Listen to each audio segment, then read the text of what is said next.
collecting samples in the Libyan desert.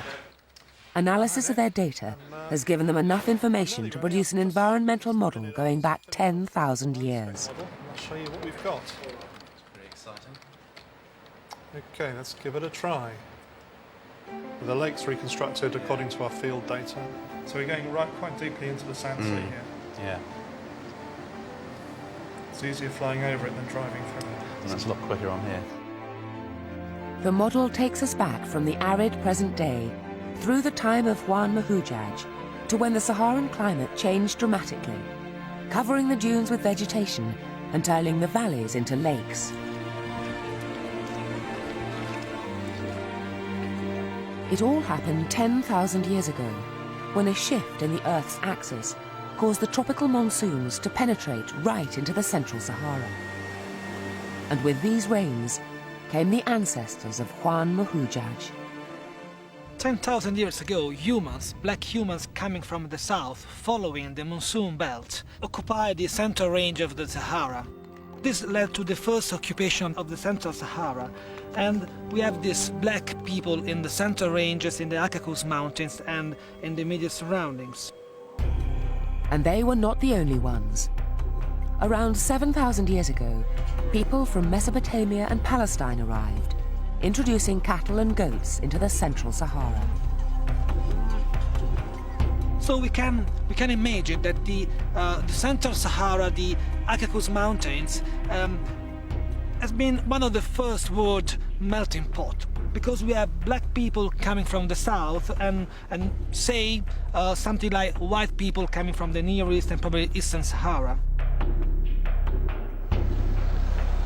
Today in Libya, you can see the legacy of this early melting pot. Walking down the streets of present-day Libya, I'm always struck by the incredible diversity of humanity that one encounters, and that reflects broadly the sort of crossroads position of Libya within the Mediterranean with its Saharan hinterland. Libya's been a great melting pot throughout its history, but what's really surprising is how far back in time that goes, this intermingling of white Mediterranean types with Negroid Saharan types. And that we can see very clearly from this work in the Central Sahara. This ethnic diversity explains some intriguing rock art that initially puzzled Savino. The face of these people are not black as Juan Mahujaj, but they are white. And you can see this looking at the profile of the face and to the style.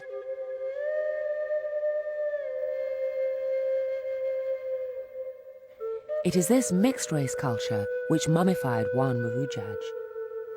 But what kind of society did this young boy live in?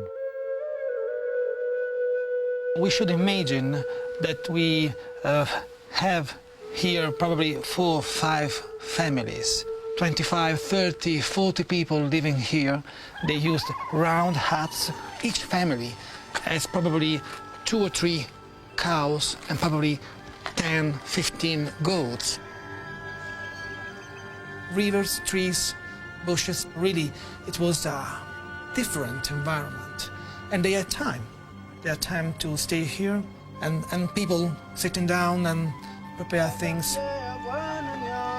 You have to imagine that these people had to meet and to discuss and even to claim rights over land, pastures and water. So it means social obligations, it means cultural rules.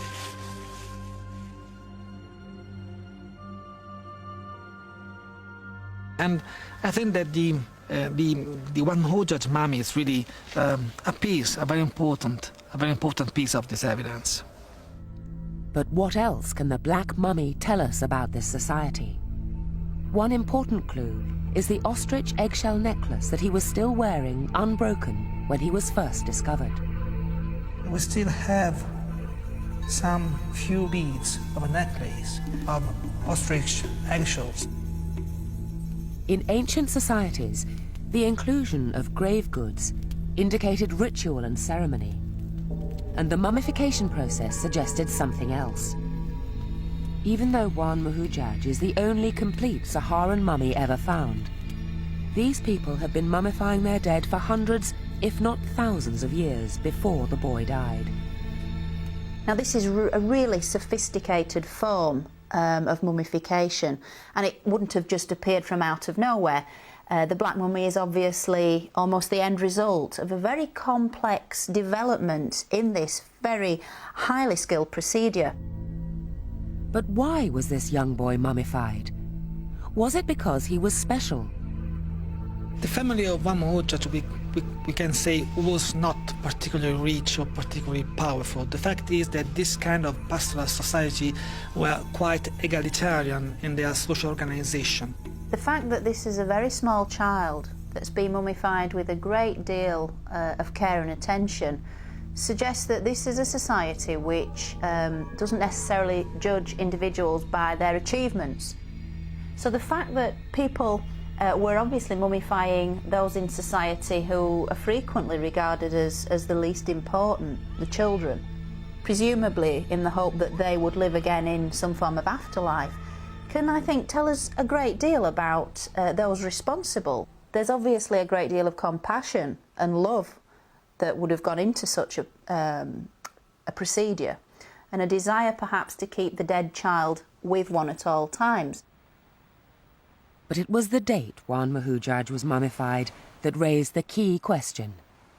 Did mummification in Africa begin here in the Central Sahara?